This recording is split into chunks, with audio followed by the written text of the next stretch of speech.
On today's episode of Anime Afterthought Fire Force Season 2, Episode 16, Mind Blown. Oh, you guys were not kidding about Ritsu. Like, that is the most macabre power we've seen thus far. I felt so bad for that security guard who's just like watching these fire pyrokinetic monsters do battle right in front of him. He's just like, shit, I don't get paid enough for this. I'm gonna go ahead and turn in my pink slip. Oh, here's this cute blue-haired chick coming over here. What's that? She's trying to show me something? Oh, she likes insects. What an interesting hobby. Anyways, remember, we finally figured out that Nadeko, the only successful / surviving child from the Rekka incident, is in fact going to be the 6th pillar. With Hajime's intentions being to study the Adala burst, Company 8 only wants to keep him safe, and the Whiteclads trying to recreate the Great Cataclysm, you know we're gonna have an all-out 3-sided war. And this is where we pick up today's episode. All the battles are still going on, but it seems some sides are beginning to shift as we see Maki and the Puppeteer take on Homiya and Arrow. Now, Arrow is getting the brunt of Homiya's fierce personality. We learned last week that there are guardians for each pillar, and Arrow informs us that they're paired to create out a balanced team. It's usually her, long distance, and Sho, close combat, with the vice versa being Homiya and Karon. So it seems their teamwork is definitely not up to snuff, and instead of being encouraging and, you know, don't worry partner, I'll back you up, not only does she cause some kind of basically electrical explosion to blow Arrow's clothes completely off, she begins to electrocute her, calling it a massage, but literally she is sending electricity straight through her now half naked body. I'm 95% sure that's going to be the thumbnail. Meanwhile, we still have the other battle going on, the battle for Nadeko, the 6th pillar. But once again, it seems Kurono is showing off his penchant for fighting the weak as he targets Iris and Tamaki once more. Luckily, Arthur there is stepping up and intervening. Their battle, in fact, is quite funny as Kurono stops mid-swing. So does Arthur, and it just looks at each other. She goes,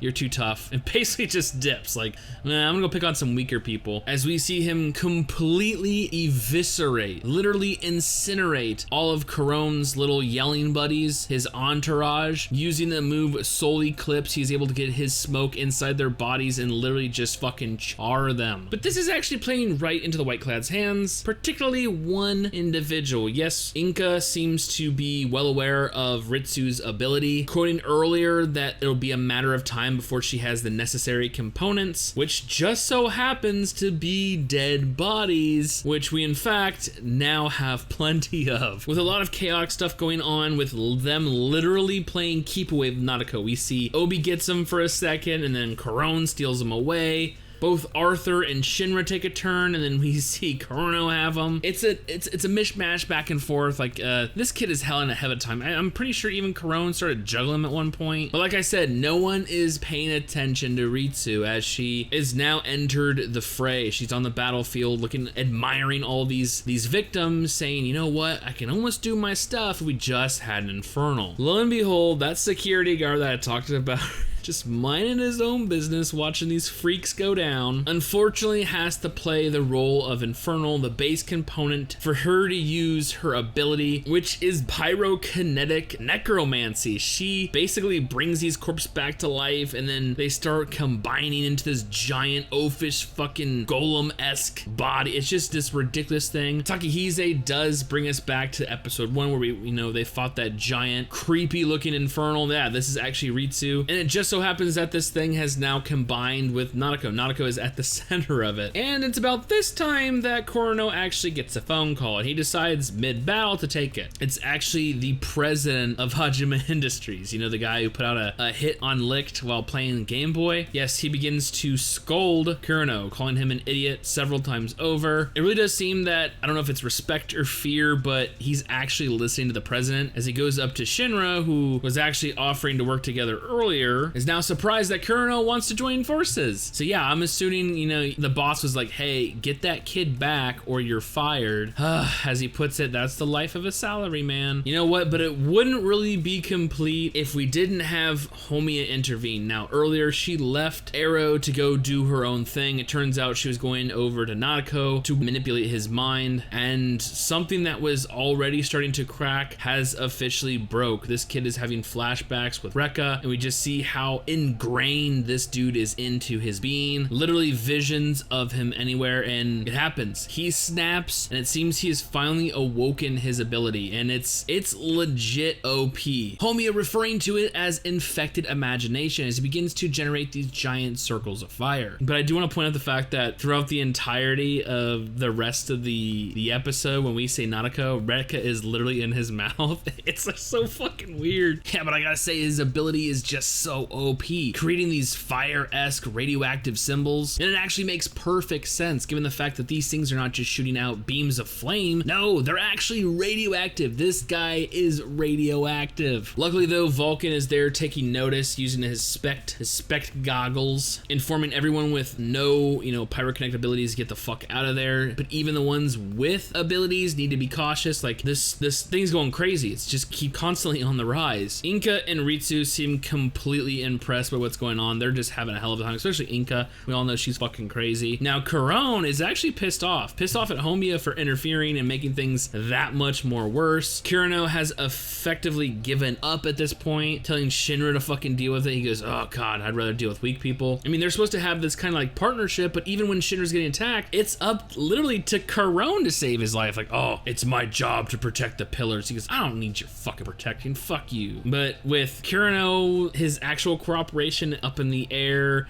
radiation is getting ridiculously crazy. Like, it looks like they're gonna have to work together to try to get this kid under wraps. Like, he's gone at this point. Now, while all this was going on, Vulcan has hooked up with Arthur, and in a just comedic bit, the last couple bits of the episode was Vulcan tricking Arthur into doing the old Excalibur into the stone, not out of it. Honestly, anytime you deal with Arthur, there's gonna be some comedy. You know that's gonna happen. Luckily, we do get bits and pieces. Then eventually his plan goes through where Arthur, shoves his sword at the top of the matchbox, which actually turns out to not only collect his plasma, but amplify it. And with him under his, I guess we'll call it the night illusion, it goes even further, creating this like kind of force sphere, this barrier, which in turn actually affects Homia's ability. So she's weakened at this point, but of course he keeps going in and out of his delusion, so the barrier's not 100% stable. But yeah, I mean, we're basically on a ticking clock right now. This kid is literally leaking radiation. Like, he's just fucking firing this shit nonstop, and it's going up higher and higher.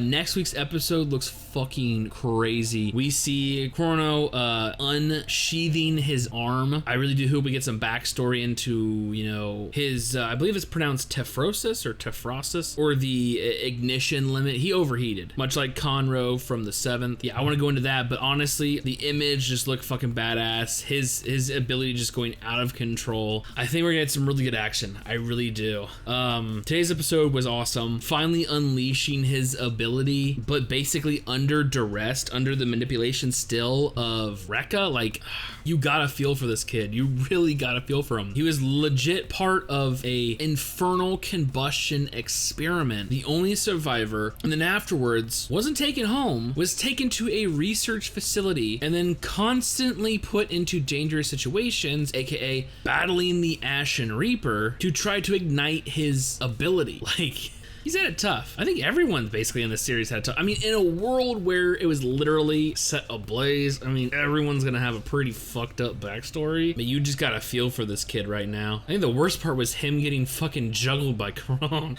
Anyways, I'm looking so much forward to next week's episode. Hopefully we get the culmination of this battle. I do not want the Whiteclads to end up with another pillar, so hopefully the 8th can take custody. I just don't know what they're gonna do with him, what they can do with him. Like, Whiteclads are our enemies, and Hajime has proven you can't fucking trust him, so I don't know.